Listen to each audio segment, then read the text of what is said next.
shungu dzangu dzadziri muconstruction wozoro ndichiri kukura ndichigara pamba ndiri wani zvandaita inini ndaivaka zvirugwi zvirugwi zvembudzi ndaingovaka ndaingoita maplans wandaishandisa ngari smart saka zvekuvaka ndaito zvipo mumba metu nemwembe yenda ndakadhirowa yandaiti my dream house yakanaka so. He's also an author, by the way. There's a book called The HerdBoy. I would talk if with your permission. Allow me to get that book, reprint it, and market it as I'm also marketing my books here at MNJ. Because I feel like that story has to be known by many people. Inini, I don't need any explanation. When I see it, I know it actually. So, these guys were South African writers. What I heard is construction material. Ndakandova vakiremba kumusha idea yangu yero tikandava vakiremba pamwe vachafunga kudzoka either you want to work in our company or whatever, but the bottom line I want to help them.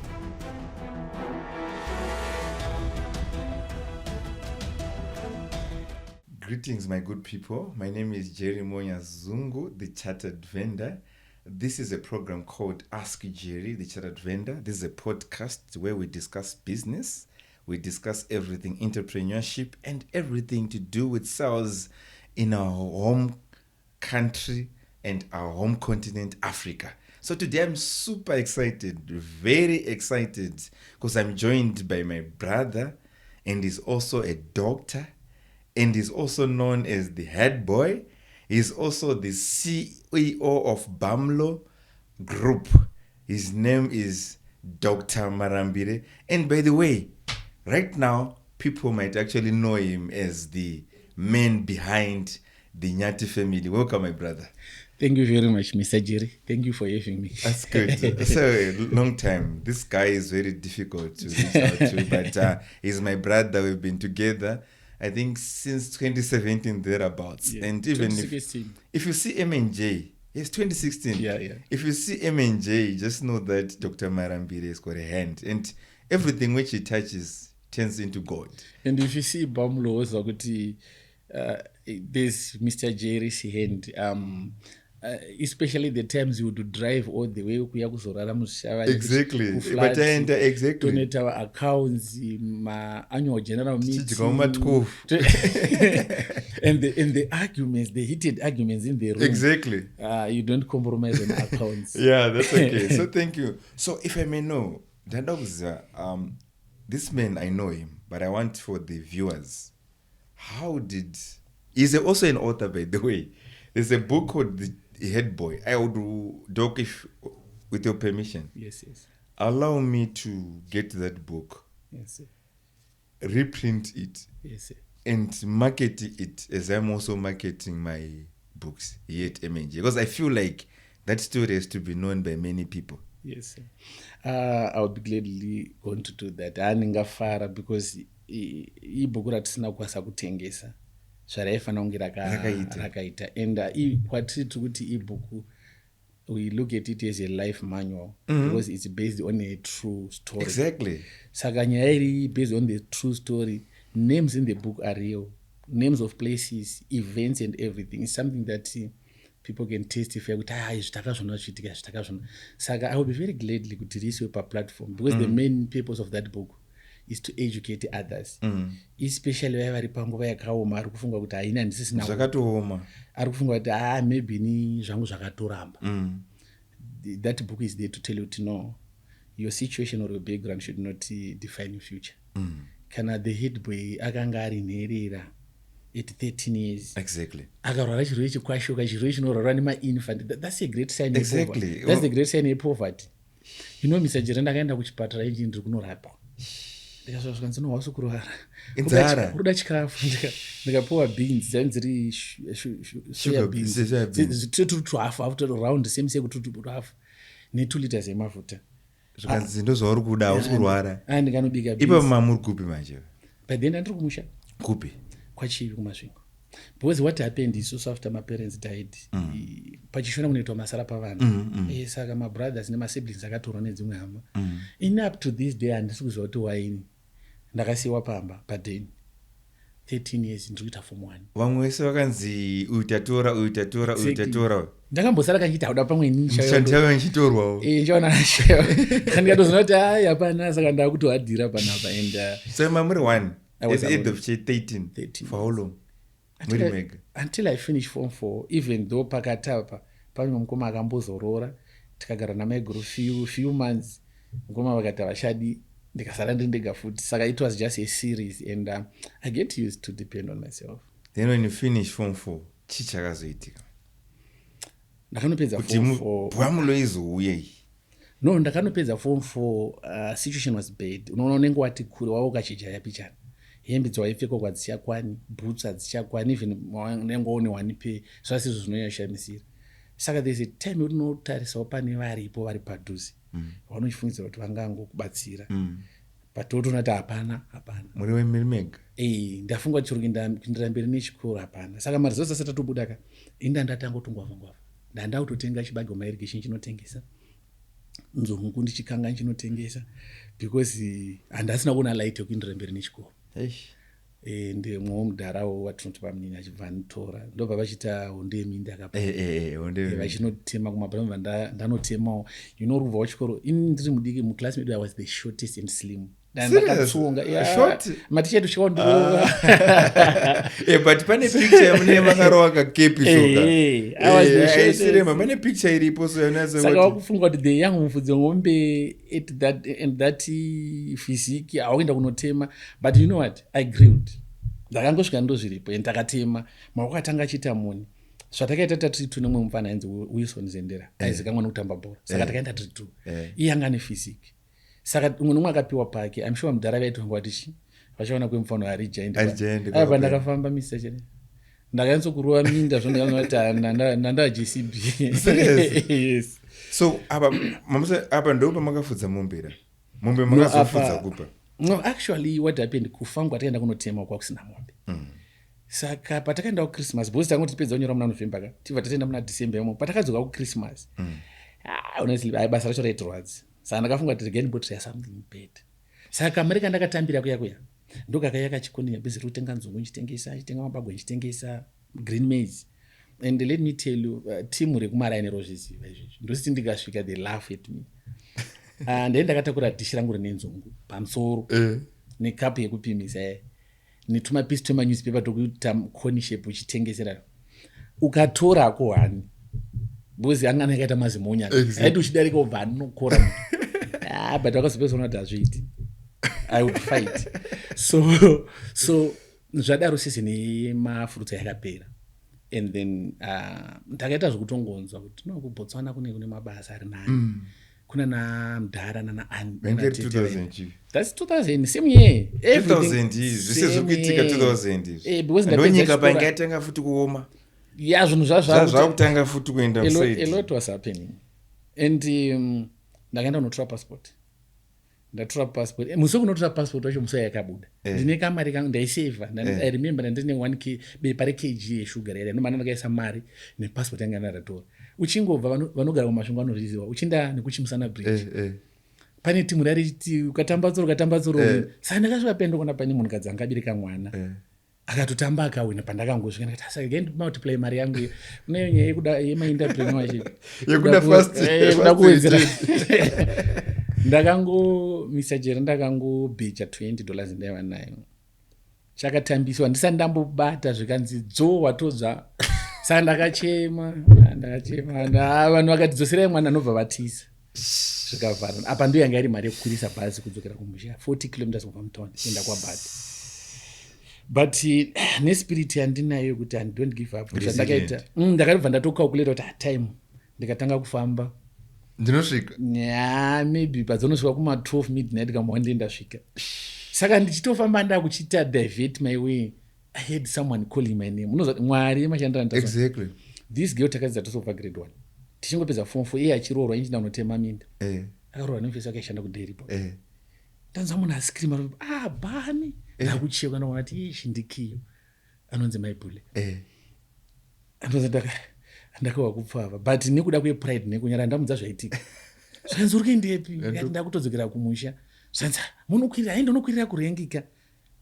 Ndakabvuma bandesa dana mari momwe. Saka tiri kufamba kuenda kurengi ndobva ndoda kutoona pandinogara plus ndoda kutoona nemurume kudati babhule vakuona vaite kubvunza. takasvika kumani kabikirwa tea nechingwa necheese. It was my first time kudya cheese. Ndakashoti chingwa necheese. Ndakuenda baba believe vachinobva vandipa almost $20 I think. Vadzoka mari. Ndakaenda kuchikombi manje. Saka no, life is full of stories. Some of the stories that we will never know. So ndo zvakazoitika ndichitora passport. But ndichitora passport ndasingaenda unofudza mombe. Ndainzwa kuti team raenda kubotswana vainoshanda mumagaraji vamwe. Saka inini I was so passionate ndoda kuenda ikoko. Vanoshanda mumagaraji. Ndakanoenda kunogara kwaBamlo kuMandamawe. Ndokwataizofanira kuenda tibva Mandamawe. Saka vanatete vandaifanira navo kana vakataizvo vachandiregera but ichokwadi. Vanatete vandaifanira navo taiti chinzi pandoenda neFriday. Ndomukoma kusei ndogeza ndochinda kuya kuti tinoenda wanzi vatozobuda unonoka. Saka zvakaitika 3 times ndichisara kubotswana manje kumba. Kumba kutonzengwa vaingonzi toenda isona tema atibatsirani exactly. Saka wainzi toenda kana vanhu vakuenda vokunzvenga. Unozati musi wokupedzisira zvakaitika kuti pane vandaifanira navo ndandahodha mubambaira ndadzisa pamba. Saka panda ndatozoita fimbi because vaindisiya kakawanda kuti dzisaura vakumainini vangu. So maini macho vakati no hatichere fimbi toisa mbambaira ipa kutovhara. Saka the last day randazonyatsokusara ndikarwadziwa ndawirira nawe ndandoura kutoenda tese. Ndamukira makuseni pamba zvikanzi no vakasimuka manheru. Noza ndakapira simba. Wakamborwadziwa mudumbu kwamunati kwaundorwadzisa moyo anenge asati arwadza. Ndakarwadziwa mudumbu ura wakapinda chano. Saka ndakabveko nchiti ndakunoenda ndoga. Ndakati amuna going alone. Ndakuenda ndega. Apa ndine 18 years. Mudhara vakati hazviiti aungaendoga. Uchiri mudiki. Ndobva ndazoitawo mhanza umwe mwana watete ainzi Lord akazvinzwa akati aini ndakasara bandiri kuinda tese. Ndakafamba nefesu achienda kunogeza ndaenda naye. Achienda kubhawa ndaenda naye. Unosiyiwa. Saka aita chimwe asikadzi asingagadziki pasika achipedza kumwaiba ina ndingindoro. Aindibatisa. Ndombatira. Kamari kandianako nchiwedzera nchitenga saka takabva tabonda. We really had a bond. Svikanzonoti akuinda tozvanza sikule. Imi mondibhadharira bhazi ndonokupira ndina. That was a very last thing to worry about. No, don't worry. Let's go. And little did I know kuti why I capitalize on me yanga chitora sina mari basi. Saka ndimamtori. Muso kuti ndi ndakafara meni vakandibikira mafit cook. Mafit cook anobva ndaisirwa mupepa rangu rakapira shuga ra 1 kg inobva ndaisirwa muchilunch. Ndatakura neorder yangu yembambera nevitaisa mubhazi. Ndapinda muna pane mabhazi anzi vanamhunga zoenda ndapinda mubhazi. Vanoziva road ndisati ndambosvika pachitowa ndandadorova zvangu mafit cook angu. Apa munaenda kubotswana. Anaenda kubotswana. How could I go all the way? Masarwa almost 1000 something kilometers. How could I go? Ndakatakura mafit cook ayapamba ndachibikirwa baba. Zvinhu zvatisingazivi. Iwondipa iwe sembuva. Ndakamafunga 5 kilometers ndandadochivhura chilaimba ndarova zvangu mafit cook. But anyway ndichinosvika kuya manje takasvika cyclone elini chinayo. Hapazi kushandika pasi. Ndazomsvika ndokona kuti no patakatosvikira pacho tukara mu one room team riri kuti basa rikusakura. Hakuna kugara. Hakuna kana kugara chikuriko. Hakuna kana zvipanera zvandainzi. Iri team rekudzai manje kuti kubotswana kune magara. Kune mabasa echirungu. Apa iwe waenda unosakura. Vainosakura. Nekunoti ema kumaminda kunonzi kumurakeni. Kuno kwainzi kumurakeni. Murakeni is Murakeni Chitswana chinoreva kuti kuminda. Munda unonzi murakeni nechitswana Saka inotema kumurakeni varume nekusakura mayadi. Ndasvika pano saka ndozvitori kuno kwizvi. Saka musaya wangu manje Leo ndakaona kuti akumba kurana mudhara akunotaura kuti mvura iri kunaya. Tatengesa mbambera dzadzapera. Saka the only money we had ndiye ndakaenda nayo nembambaira. Leo ndauti atichidzokera tose kumusha futi kuti ndichichungwidza basi futi from Botswana to I strongly say no, I'm not going. Andisikuenda. Ndakati aizvosiya. Ndati kazvilo ndingati kunzvinga. Saka yakachika kuti zvingaita sei akaona kuti planning uyu murume gamutsvakire basa rekufudza mombe. Kandonosvika kumba ndoti ndadi pane pandamusiya. Rakaita sefirimu so ndakamutarisa. Saka runotsvaka basa rekufudza mombe. Ndikutarisa munhu ainzi murungu noti ndikusvora pane munhu ainzi murungu wangu pandaifanira kunoshanda. Mutoona kuti aitova nebhasikoro rake.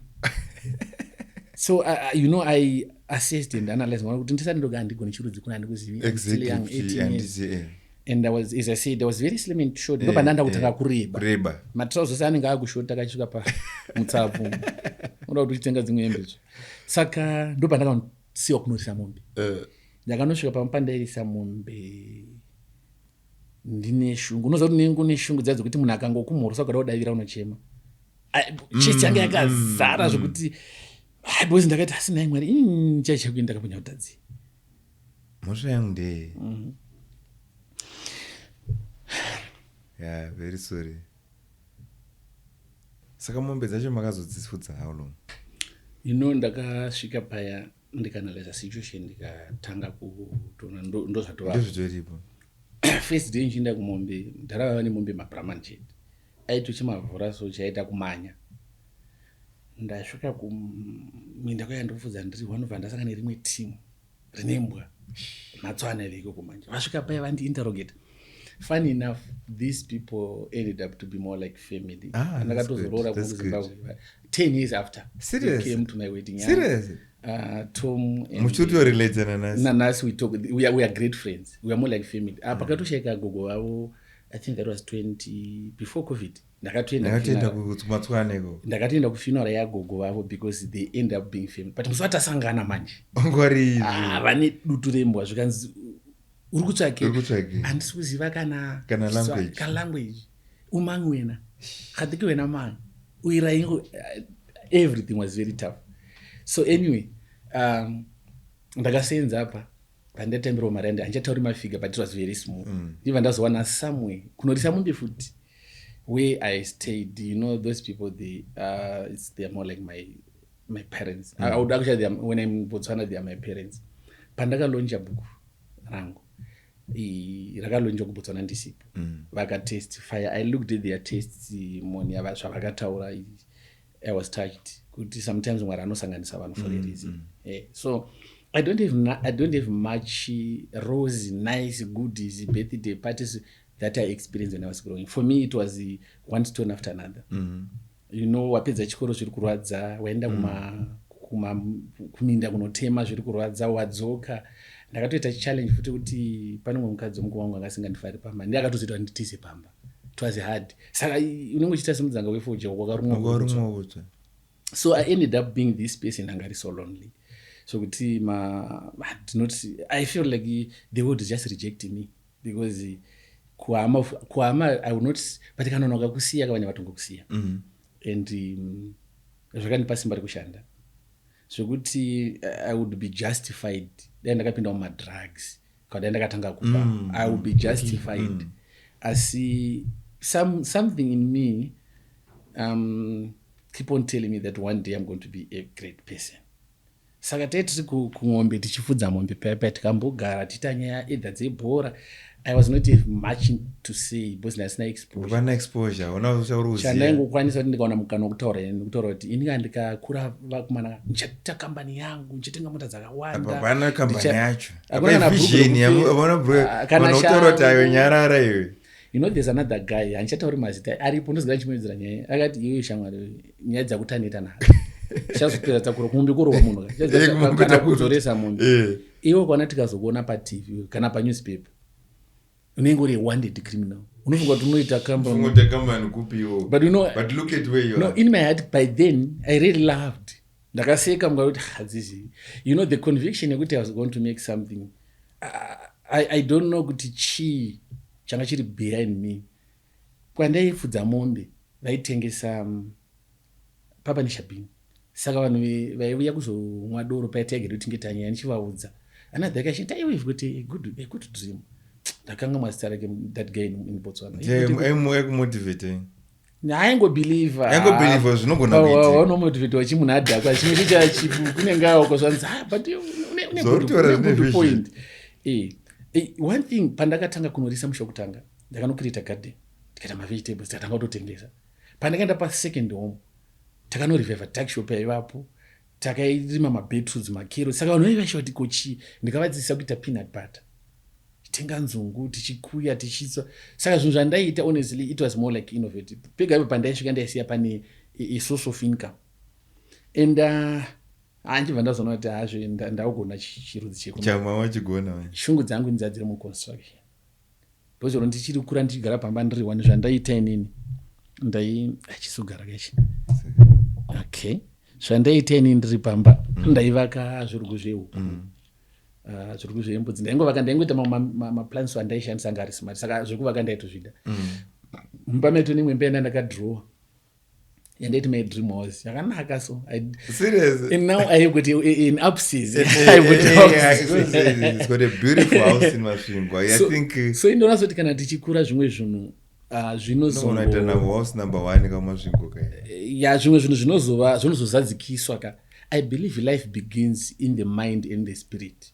Izvi zvatinozoona physically yangova evidence. But otherwise life yemunhu is in the mind and zvonoona muvision mako ndo zvinoitika. And what I can tell you, Mr. Jerry, as an entrepreneur, what I can say, inini hangu ndine ability foresight. I always say to my team, I don't plan for this year. I don't plan for next year. I'm planning for 2030 and beyond. Even right now, pamaitota advisor tichitaura tiri tese. Yes. You would say, Jerry, consultancy yako uri kuita so wadi kuita ichi. Exactly. You still remember? Yes, take notes. Yeah. But the impact that you put in our organization, Mr. Jerry, you know, after you handed us over to other accounting firms, they believe I'm an accountant. But for your information, serious? Exactly. You were doing our books and you taught us the right way. Even though pamuna panireta shortcut, unyazo kutaura the consequences that you can zvinonoda accounts that you cannot cheat accounts. Accounts reconcile. So you really played the hero. And then you might forget. I think that was the AG maybe 2016 or 17. Yatakanoitira kugrade day. Ndikanganika. You told us yatakaitira kuchikoro. You told us kuti guys, ma assets enyu ma value kana vehicle yava outdated ngaibude because kuikipa inokukosta takaita nharo up to kusvika twadzi kunana covid tine zvimatraki zvatakaya nazvo but paunozvinazvona kuti achiro nchindiri mota mwana today haina inoda kugadzira gearbox waspenda 500 right driver abuda enda naye kunodhilivhera hadzoki momutera hanzi haisi kustart right moti ipambo saka unopesana apa ndautotenga imwe mota. Unfortunately we learned the hard way. The time you gave us that advice, if you could have obeyed, tingadai takasave a lot of money. But then takazototanga kuzitengesa takatengesa asi something that I don't understand now. Takatengesera munhu kuti ane small company than us iri kufamba ikoko ari kufamba chinganguva chiskoro sometimes ishiyana mechanic zvafanana right now musati magona kuti munhu anotenga mota kwana ekunetuku odzishandisa iwe kwauri inenge iri nyowani just like is that turi kutora mujapan imanemasasadzide. Yeah, but thank you so much, Dr. Marambire. So thank you our viewers. Taumbotishotora ka short break, then todzoka futi after. Toda kunzwa manje kuti construction company yakatangira pape paBotswana apa. Ichizoperera pape plus toda kunzwa the hot one. Yekuti izvi zvenyati family 10,000 yakabuda imba yakabuda ukoko. Zvakatanga sei? And I tell you, this is a man ane golden heart. Anoda kubatsira this community, anobatsira vanhu vakawanda. So after the break, stay tuned. As we celebrate 10 years of building timeless businesses, M&J would like to take this opportunity to honor and celebrate our valued clients. Over the years, we have grown together, creating partnerships that have transformed dreams into reality. We don't just celebrate our achievements, we celebrate the trust you have placed in us. Trust that has made us your partners in starting and establishing your companies, and partners in navigating the challenges of business. We've been your partners in investing in Zambia, South Africa, and other countries, helping you tap into new markets and opportunities for sustainable growth and future. Partners in ensuring compliance with local laws and regulations, and partners helping you grow sales revenue for your company. We've also been partners in establishing strong HR policies that will not only help your organization, but will also help you to attract the best talent. Of course, we've been partners in embracing technology, helping you to acquire and implement the best solutions that can increase your efficiency and productivity in your business. Here is to many more years of building long-lasting brands, businesses that endure for generations to come. Here is to 10 years of building timeless businesses with M&J.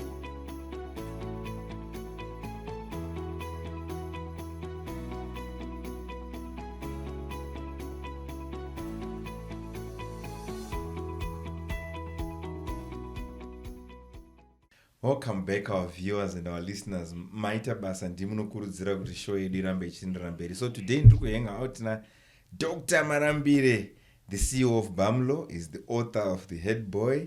He is also pamwe pacho wangu wa music andizoti wangu wa promoter here. I know kuti wakashandana na mkoma nana bamnino ana Trevor Dongo. And to me, ndakazvimirira. I feel like Dr Marambire is the one vakatipa anonzi Ferdinand. I would not want to take credit. Inini ndatasaka ndati inini semonera ndakaita because my first song ya Feli what is collaboration na Trevor mufudzi wemombe na nhasi pa playlist pangu song yo iripo ndopa ndakatanga kuzoti anonzi musikana yarumboita backing ozana aiza Trevor musikana yarumboita backing vocal anonzi ani musikana yari kuimba na Trevor. Can I tell you what happened about this song? After I wrote my book, I think sekuronzera kwandandichiita ka experience yangu in life aisinonya vashuma vangaishuvira exactly. And ndakabva ndaona kuti muAfrica kati Zimbabwe in particular takawanda tine experience yakadai so vamwe vachimo vamwe vachitorimo izvo vamwe vakazouraya vamwe vakaita give up depression vamwe vaita madrugs. I always look at your story and I'm very impressed because you know kalife kaya varimo vari chiro pasi petsoka. And I challenge you Mr. Jerry imbowanewo katime kamunodzokera munoassociate navo not in your chartered vendor dressing in this dressing and impress them. Anyway, back to the song. So pandakanyora bhuku ndakati ndoda munhu anoimba culture music jazz sort of. And by then Feli was working close na Comic Past. Do you know Comic Past? One of the companies Savakatanga advertiser, it's our company. I remember the time ndakaenda kwavari vachiita zvekuita kazvimaskiti vari pa. I still remember chozotora $250 ngabva pamuya makandisira. Achiya mu chauroni vanhu vemafigure state vachita pama 800 kavanhu. Aiwa yanga iri balance. Yanga iri balance. So ndakati I text him. Unenge uri stranger amuzivani munongoti yangotexa from nowhere. He's a good man achikupa sort of advice kuti zvauri kuita zvakanaka because inini hangu when I see I am good on picking potential kuti apa pane potential pane chinobuda exactly saka kumpasa vakaadvertise company yedu for some time. He worked very hard. He did. Pane chivideo chavakaita chainzi chikwambo chiya but that's 2013 2014 somewhere around there. And he does everything from the heart. You are very very humble man. Saka tadaro zvakabva zvanipa that link na Comic Pastor. And when I was looking for a person, it was immediately after Comic Pastor shared kavideo kafeli kaita so ngoti kana usipo handirare handija zvachizeka mbona nina makusana na Steve Makoni.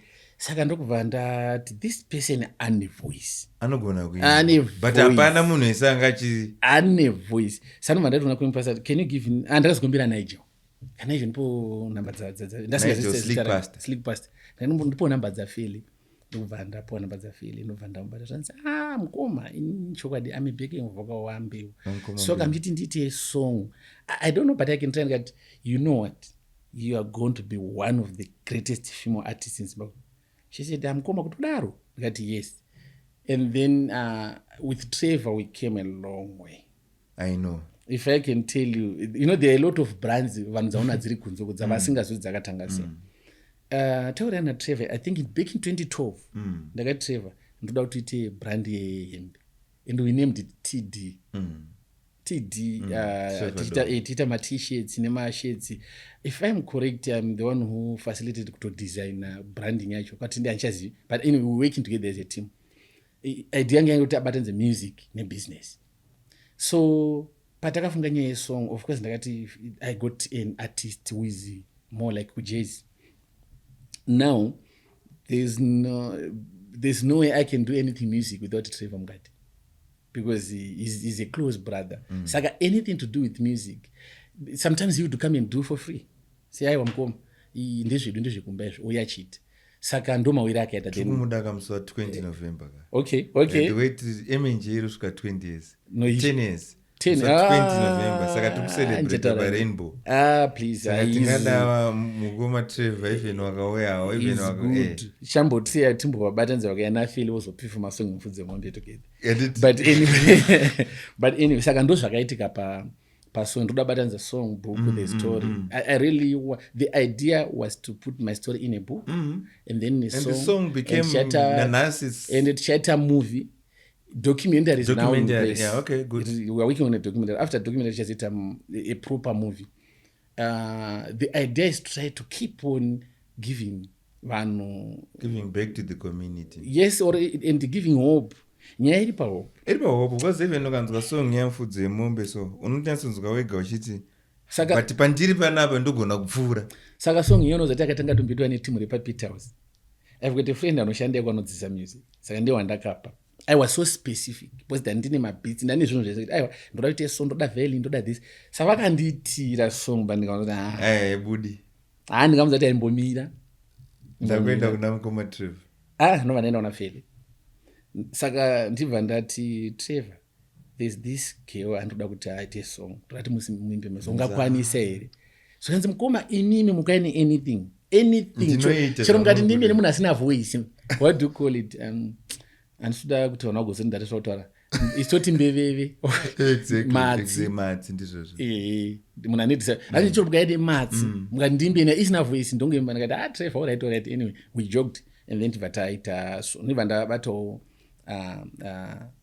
Feli akati no, I think Trevor is a good guy and voice rake ndikarionawo nemusic yake and also can do something good. So that combination was good. And then on the producer I had another producer and ndashanda naye. Then Trevor very loyal to Magdi. Very loyal. Andisana mwana wakada very loyal to the brand. Nichamubvunza kuti what happened here. Basi una vachimba vese andambozvifunga anyway. Nichamubvunza. So zvikanzi inini Maki tatakamboshanda tose pane mama projects and Maki ane quality and quality yake it come at a price. It came at a price. Pani imwe yazvanzi mwana wazvanzi mama wangu atakamborekodera some songs back there kuna na 2014 2015. Saka ndaichika ndikati akasonga ka back track yebhuku atitsvake kuri chi tinongora zvinhu zviri makachibva zvino zvanzi mukoma ka imi muri wedu, I don't want to charge you, you give me what you want. Tikatora tiendai. Saka date rebhuku ndari announce randiri kulonja paCrest and ndiri kuda song ndobva ndava pabhuku. Vakanonoka tichiita conversation ndikati guys inini am a man of action, you know very well kuti zvokutaura indoda action handizvo kutaura. Ndobva ndava pabhuku nobva vaverenga. It was within a day, the same day pakuti tapedza kuverenga ndikati guys song ngaichitotsva. Ndikati Maki uripo here zvikanzi okay don't worry 10 o'clock wachipinda mustudio. Saka Maki akaita video call pa WhatsApp team iri mustudio zvanzi atiri kubika something. In the morning ndakaona vaisa song hatina kualter song yakati ichingoiswa ndikati Maki this is what I want. Saka ndakatanga kuipusha inini ndichiadvertise book launch. Musi webook launch bva vaiperforma. Saka song yakaritaniwa. Tachipedza book ndobva takunoita video. Tatsvaka videographer tagara tadesign. Saka naiti no song ndeyenywi. Saka imi ndimofanira muri panyanga iyo ndikati aiwa song tichaita mufudze mumba tidi kuipersonalize. Ukapersonalize chinhu vanhu vanochisiya. But ukachisiya chiri open vanochiimpress. Sando zvakaitika pasong. Asi pavideo manje makachibvati hazviiti. We want the current Bamlo who is now at a certain level. Saka tichatsvaka kukuinda kunoshutira tatsvaka. Ndinongomufesa wangu ngari very close to Ginimbi. May so rest in peace. Zvikanzi imba kana tiri muHarare yatinganoita hakuna. The only palace yatingaenda ndi genius. Ndobva mufonera zvikanzi uyai. Saka takasangana muntu anobva tamboita nyaya ndakaenda ndakadhiresa mapfekero angu aya ndobva dzandiona dzikanyarara zvadzo. tichinobva tazodresa for the shoot tichisvika chinhu chokutanga chakati that guy was smart chinhu chokutanga chaakakomenda akati now you are dressing vandapfeka tupombi exactly, you know, I went around imba yake imba yakandiinspire mune carpet tukatseka bhutsi inonyura the same, I would say the same carpet yandakanoona kuState House carpet kungosiyana color mawalls ari cladded. That house is nice. The kitchen, yeah, everything it's on top. He was a man of quality. Saka bandi andi inspire ndichinosvikawo kumasvingo ndakanopanoita chiupstairs changu chane gym because ndakaona kugym pool and I liked it. Anyway, tichibva tashuta video ndinobva taenda. Saka video yatapedza manje video tasvika pakuti wadwa ndipa project. Takaenda kuflight kwa Trevor. He's got a very big screen akaisa pamadziro imba ijaya nechikauchi makana muri smart tasvika tagara vamwe vakamira tinokwana pasofa svikanzi na Maki mukoma let's go pascreen video yayabuda ndaona video ngadakumana this is what I wanted. Unoona those beds dzakaflyer paepisode yemakuseni it's not taken from the internet. They actually flew over andikati zvableswa ndobva tati zvaita saka zvikanzi no here's the stick project yenyu tapedza mukoma because I paid for everything, the artist, ndingamuri I paid for all the production handingakudzi figure but the total money ndakashandisa pakulaunch that book I think ikanosvika ma 27,000 kubuka mahotels because maartist ake ari mulemo zini guest of honor wedu escort yanga anayo we got the best younger Lexus of that time. Saka no, it was zvakaitwa it. The top notch. Saka bhuku tofa wari pusha. Tikatende dangoti muti bichana pa Bamlo. Yes. Bamlo yakatengera Botswana ndizvo. Botswana ends scan private limited. It's still there because we sold the company. Okay. But doing the same thing that we are doing here. Makaitenga mune makore mani. I was 25 years. 25 years. Yes. Starting Bamlo. Yes. Scan. It's scan. Yeah. 25, somewhere around there. Okay. And I ran it just for 3 years. 3 years. From 2005 to 2008. To 205, 5 years. I ran it for 5 years. Kusvika 2010. Yeah. 2010 ndopa makazoya kuZimbabwe. Ndopa ndakaita kind like kungodzingwa sort of. Makadzingwa. Aiwa torekerwa. Boza vanhu vazvatichika. Vanhu vanoona makambani vanoti Steve Jobs akambodzingwa kakuapple kwake imi makadzingwa kwenyu futi. Company yangu yanzi Scan. So ndakairana smooth. Within 5 years zvatata accumulate and more than 60 employees, data project. Right now ndine projects andakaita when I'm in Botswana I look at this house this ndakaita a lot of projects. Saka ndakazopinda pa nemamwe maprojects angane mari yakawanda aneva imada they fought me left right Matswana manje. Yeah, the local I not want to say Matswana the locals those guys are very nice people. They are sweet. They're sweet. It's like vana vemunhu one. It's like they are from one family. You know, they embrace. They've got ubuntu. Exactly. Isu pachishona kuti vane chivanhu vane rudo. Yes, pakangoita a few guys vakafila kuti no, if we chase this guy tosara tichiita mabasa ake. Unfortunately, and what I like, the fight was real. Tasingawandirani ayangovya straight mukwere dzokera. Saka I came with a very effort. Yeah.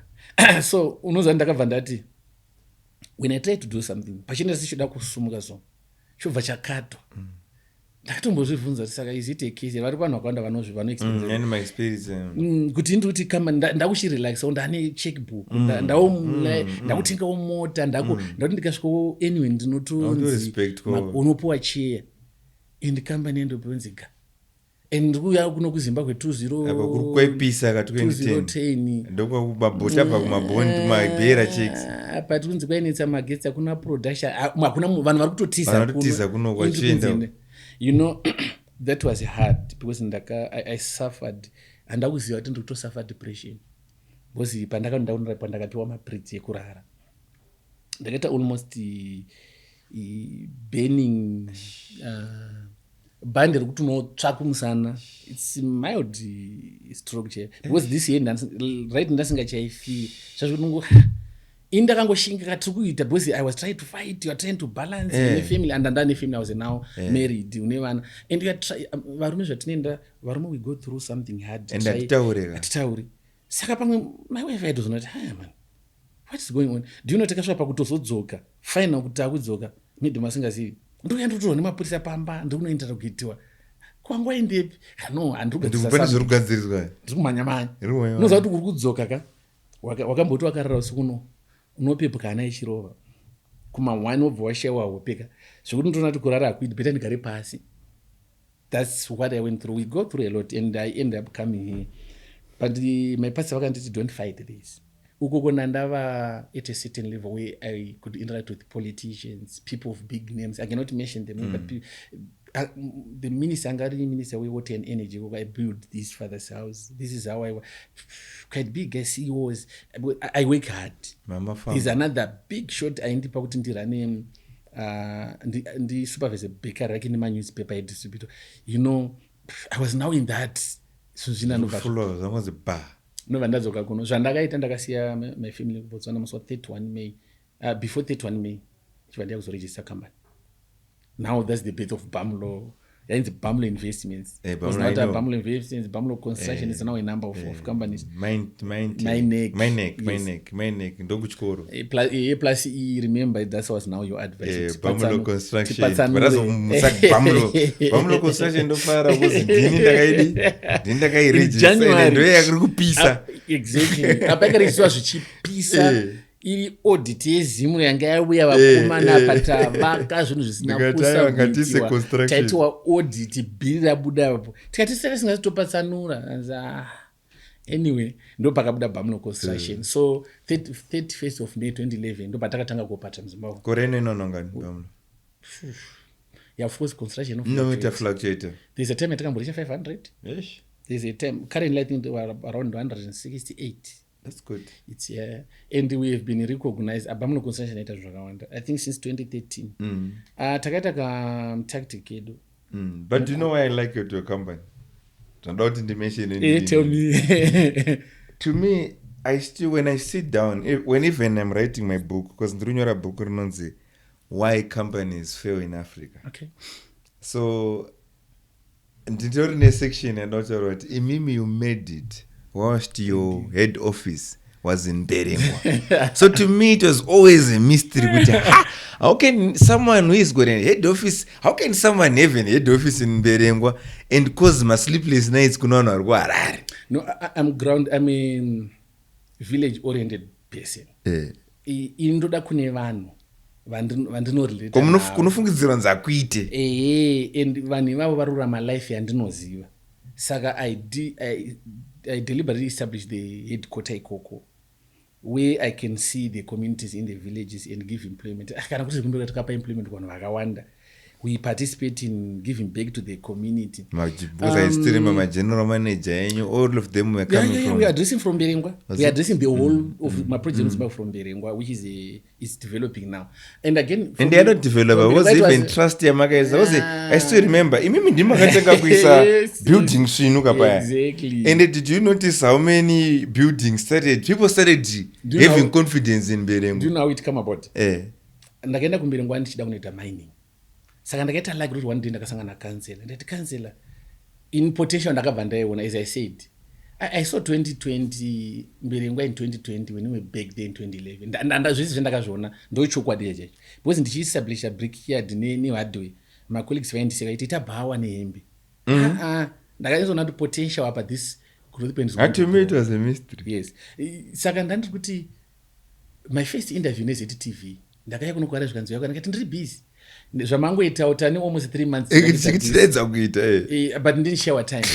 Saka timu reku uko manje kuna Berengwa ndandaoda mwa as a guest of honor ndichipa ma speeches ndichita giving back to the community. Saka ma events ataita nyorwa nema newspaper mira ndo yawanzotinyora zvakanyanya. Saka nyaya dzakatrend. Saka veZTV they were so eager to do me an interview. Yana program yetu na Shalima Mwena na Kabudu na Maki. So vaunati handisikwanisa kuuya kustudio vakati anota kuyako vakauya kumberi ngwashandi kuna mike yanyorwa ZBC yakanditendeka taura nyaya yetu isitamadi takaita more than 5 vauti saka toregedu kada tichitry. So they came then kuona kuti zvakanaka, and then nyaya dzakatanga dzatanga kutrenda. This is like what is happening now with the Nyati family. Indeta zvinhu zvangu behind scene ende chingeta zvinhu zvangu mutactical ndechita sapa zvinonosvika kuva mazvobva zvablowa. Saka zvakablowa there back then in 2016 ndobva ndadonominatiwa under Global Shapers tikawina first prize pakuni macompanies mahomera vari kuonekwa na isusu we do our things practical atisana painda nini and we do things from the heart. So yadaro ndakabva ndareceive vanhu vakuru. If I can tell you the first person wandakareceive muoffice mangu chioffice chidiki chaunoziva cheche ndi deputy minister Anastasia Mabuwa vava vari deputy minister of trade and commerce. I was like ndareceive a deputy minister and then there is a program yataida kushanda nearmy and they were doing their due diligence. Ndakareceive kino muoffice. I was like he came and sit and then achataura mamwe mazita mahomba akazoya takuti tichifamba wande ndiri kufonерwa naDA ndazotaura ndibvunzirei hanzi zvabva nepi minister vari kuuya kumberengwa. Minister of youth he came, we hosted him. He came and see what we were doing. I was now being profiled yes to the extent kuzonosangana na his excellence then saka indoga ndakazonoti aiwani nenda chimbinga saka zvinenge zvakushita zvinenge zvakuita pane isho yamamention ka yes yanyati apa yenyati family chichiri kuitika because nyaya yeka pandakatanga kuinzwa iri ruma vafana vangu vanenge vachiscouta vachipinda musocial media saka vatanga kuti muruzero kuti mukoma wenyu vapledge house ndikati munyeba nditi saka inini because sometimes with busy schedule social media unongoita ungoperuza wabva wabuda saka chichiri kunyanzoitika from the horse mouth. What is really happening? How did you meet these guys? You know, why are you supporting them? I would say it's not only the Nyatis. Pani my events akaona anosirculate pa social media. Ina handisi munhu we-social media. Ndobva pa social media makuseni. Ndongonyora food for thought masiya. Because time chatina. Vanozofungwa kuti maitogara tiripo. Vamwe vanondituka ka why are you not responding? How to respond say? I'm busy driving meetings saka andizo. So pane vanhu vakawanda vatakavakira dzimba. Vamwe vana kuda kutaura for their reasons. Vanhu vari mu art industry. Vamwe takatsvakira mastands, vamwe takaita vanhu vakawanda zvinhu. Saka yana Nyati it's only kuti ya blow out of to the people nenyaya yestature yavo. Ndakaona kavidhio kachitenderera. Kavidhio akandoona vanhu vari mukuku. Saka ndakangovuta kaindus. Twana tudiki futi. Saka amasisters here kanona kamukomana hotel marriage kai. Pakutando zviri muri ngati mukomana musikwa vaitire ku inonzi chiyugara mukomana musikana asina rora. Inochi kutizirana mani cohabiting cohabiting whatever ndoshewa shoko racho. Saka I didn't support but later ndakaona kamwana ndakavochiti mai nababa ngatosaka na vakarorana. So the second day ndakaona another video futi achirondedzera, it really touched my heart. You know, in mafila zvamangambofila kuti life ndo zvainoita. Inini I don't need any explanation kana munhu achitambura. When I see it I know it, I feel it. So ndakazonda these guys vari South Africa ndoita sei ndokubva ndati what I have is construction material. Rega ndovakira imba kumusha. Idea yangu yairo kuti kandavakira imba pamwe vachafunga kudzoka. Either you want to work in our company or whatever, but the bottom line I want to help them. Saka ndakanotsvaka paenda ndinosina macontacts vanobva ndaenda pafacebook papage vanongati guys I would like to build your house. Zvakagara wiki isina kumboona amene akazoramba kushare ndobva zvaona ndobva zvandibata. No, I didn't pay. Sorry to say, I'm referring. I like them. Vana vadiki. Saka no bavandi but. Ndokubva ta communicate kuti chi. Na ichikaranga. Ndobva tataurana kuti ndobva va accept. Saka vaka accept ndobva vakirema ndakaona kuti vana vadiki ndiri. Ndotaura na mama vangu. Saka ndakabva ndadi. Vana vadiki zvemakore mangani? Chimwe chine 18, chimwe chine 21. Chimwe chine 19. Zvakasiyana wani. Saketa msikana. Zvana zvidiki. Saka pavaka accept that was in May. Ndobva naenda ku village kwavo. Ndikanosanga nagogo. Saka ndakacalculate distance from Harare kuenda kumba kwavo. Ndokunyazura. Kure. Ndakacalculate from Mbere kuenda kure. chiproject chidiki saka ndochiita sei luckily tine maproject atinawo mamutare saka ndabva ndangoti kuna Nyati wait ndine project ndira mamutare ka painenge yakuda mabuilders nebrickwork because it's an upstairs imba yachatota mamutare saka tichangozomova because padhuze nepadhuze and pane ndibva tataurirana, I think that was in June July, ndikati guys regai muri kuramba muchikura. By then handakuziva kuti vachazosvika pavava vanga vachiri kutanga because by then hapana mboa recognize. Saka ndavati ndichiuya ndokutorisai mapassports but inini manje zvandinoita handipi munhu 100%, ndikupa 70%. Saka ndakati mimi tsvakai hafu, handiti kana matsvaka hafu ndokutsvakiraiwo hafu. Ndandatototora mapassport ari 3 my emergency, that is about 600, tsvake 300 ndotsvaka 300. Saka tataturunga kuti vari kuuya muna December. And then ndobva pazoya this other guy wavia nekunoka. I really think that guy munhu aripo. Saka pakatoya ndikati no, it's okay, yotoziwana munhu wafamba naye. Nobvaita coincidence, it was 2 weeks when I say mudhara ake akazoya kuno kuZimbabwe. Saka ndatomiti handipe yanga sinotota vari kuya kuZimbabwe ka. Ndatondipe namba dzamudhara kuti tiri kuorganiza namudhara wacho kuti titi malogistic ona panotorwa send this and that. Ndopa ndona ako anaunza taruka kuZimbabwe ndatomiti you are coming to Zimbabwe zvanzi ndikati let me see takutomira because tingada takatanga muna 3 weeks back takumira takuti wawe tita ground breaking ndokuti ground ndokutangi first pick ro inozvanzi sure here baba zvanzi vana varipo they are so honest and the wife is very brave akangwara. So in pandakaenda kumusha kwavo ndakanoona kuti sometimes God speak to us tisingazoti ngarotaura nesu because situation yacho yaitoda intervention of this nature. It's not rosy. Yeah, things are not that good. And the challenge that these guys has happened to them behind the scene, there's a lot of abuse. Shame. If I'm saying abuse, I'm not talking of physical. I would but say emotional. No, but I would say physical because munhu anofona netoni ine kudherera nekukomanda. Unozati mfano wezvanga avere vana vanozviona. Ini pesa panda kuzviona chero even yekuti amda manager ndasina mbozvisa musoro because pataenda kumusha shekutanga ndakati guys makabva kumusha rini nzima ndadona more than 6 years mukomana kuti antomboda 11 years ndakatanga kubva saka tukinda kumusha grocery mama katenga zvakantara vakatara pasi ndikati we muda kutenga muri mega kai zvikanzi baba atina mari. So what do you mean? Ndikati pamabhosa saka vatini 500 rands here. Ndati kokutendera kwamuri kuita zvikanzi zvakasaka titendera nei baba tutendera kati chiva mafenzi daro kuti ndikati saka musikwana mari here kwamuri kuenda. I think by then munhu aifana kutova pa mari. I will not talk my figures. Ndi Mr. Mutaris. I respect that man. Tinashe Mutaris. Tinashe is my senior.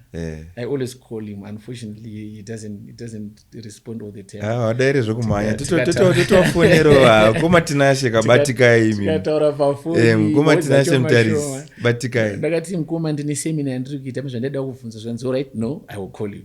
Because that azvavarana. But he's actually a good guy. Takambosangana. Nongoti king. Yeah, King Madi. Yes. So akava post something. But now considering mamira ngakaita zvinhu ndakabva ndangoti vana ndikataura it's okay. I'll take care of it. Tabuda ndokuita. Saka ndichifamba ndiona zvaitika. Unozamfana ngari traumatized. Phone ya inorira wire. Imagine munhu wese anovafarira iPhone apaya. Muntu uyendoda ma pictures, uyenda kuruka yamusoro. But hapana kana zvokubuda. Motera. Saka I was listening. Kusvika tanosvika kwemvana uyu mukomana depression yanayo kana kupedzera izvo na commit society kana ku collapse. Unozati you can feel it. Apa usikuwana dollars and cents. Vatombozvizivye dollars and cents. Saka takanosvika kumba after that ndobva tataurana nevabereki. Actually musi welonji takaona mvana akaunganirwa raini rese and mvana angachifamba ari mumota inenge iri nani yanomusa padheni. Ndakavati vapane mimi makabva pana pamuchimhanya.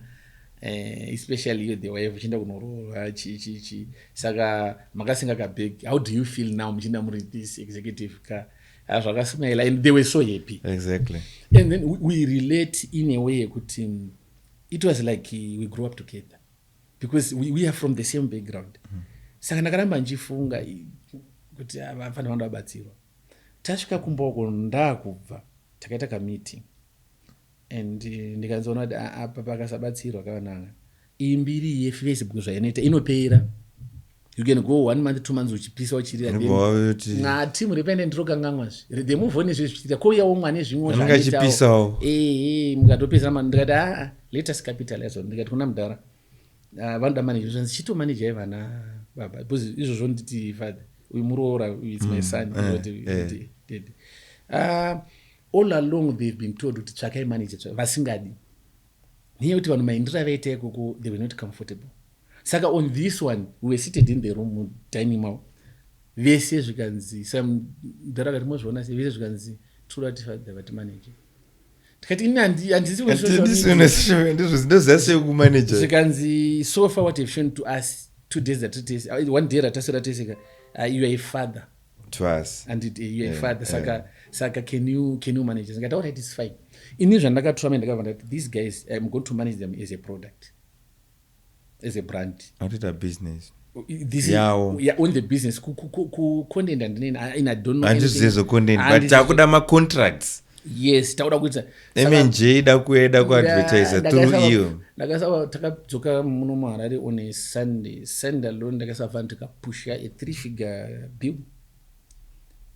So kanzi further taita only 20 minutes into nisika lesson yedu ndikati ndi zvikanzi nanyati zvikanzi ndomutaroza saka mudhara zvikuti tisati chatozofita katambura kaiso saka kutambura kwatopera ndikati I know it's something which is in the past, you're no longer going to serve. So saka titi ndikati you guys are going to make more money, so we are busy trying to structure, putting a structure inova sasina izodzo mwari kana akuvhurira anokuvhurira nenzira dzake. Saka vanhu muZimbabwe vakangoda vafana vaya vakaposta chunu in 1 minute sheshine malikes ichadova kuma 2000 3000 in 2 hours.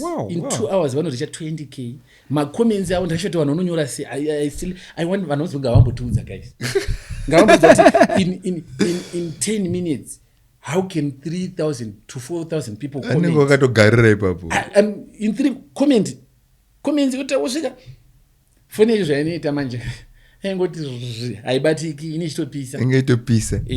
Saka isusu mai zvatida kuitira Nyati family kuti kava handimati munoita ma-structures. Saka isu takuti isusu manje ndakamirira inini the chartered vendor neMNJ tovagadzirira company yatoti business setup, kubvira kuiregister company yacho, tovaitira ma-tax clearance, tovaitira ma-bank accounts, tapedza tobva tovapa free consultants yekuti company inoranwa sei. Chinhu chavo choita ma-structures amahara kana mukomo atanga ichitofa kutojoinira. Saka tovaitira ma-structures akanaka kuitira kuti they should commercialize this and make sure kuti vatone ma-proper structures. Vanhu kana vachida kuti va-engager vakuva-engager zviri proper. Vatone ma-bank accounts avo, because what we need is kuti vanofanira vaita ma-bank accounts avo what to make sure this is not a business. You know really what I can say, what touched me, it's like you knew what was at the background. We've already done their logo. We are supposed to register a company, which means now you are coming on board. Please, thank you very much. Do you know I was quoted 500 to register a company? So if you are pledging that and something on top, it's something that I engage on monetary value, I'm sure we're going to spend plus or minus 2,000. Vanhu vanotarira zita zvikazokuitwa nadog. I know vanoregister zvimakambani masi. The moment panopinda in the picture, vanhu kutaura mari dzakawanda. Saka I really want to thank you very much. I want to thank you about that. Thank you so much. Thank you so much for coming. Nastati chinakidzwa. We really had a nice time and time yedu ndo yazotoita godo, but we actually tried to bring him for the second time. And what I would just want to say is I want to wish your family dog kuti ikure vapfana vazotsidza zvamuri kuita vaite better, vaite even multi-billions kumberuko. Then you also want to see, I wish Bamlo a success, and you also wish the Nyati family a success as they are navigating through this new career, which probably is going to be life-changing. but what we want the most is to make sure kuti varamba vachienda. So guys, thank you so much for supporting us. Thank you for watching. Remember to always subscribe, and also remember pane chibhero chiri papo, destroy that bell. At least patinofuma munenge muripo muchitiwana. Thank you so much. Until next time, out.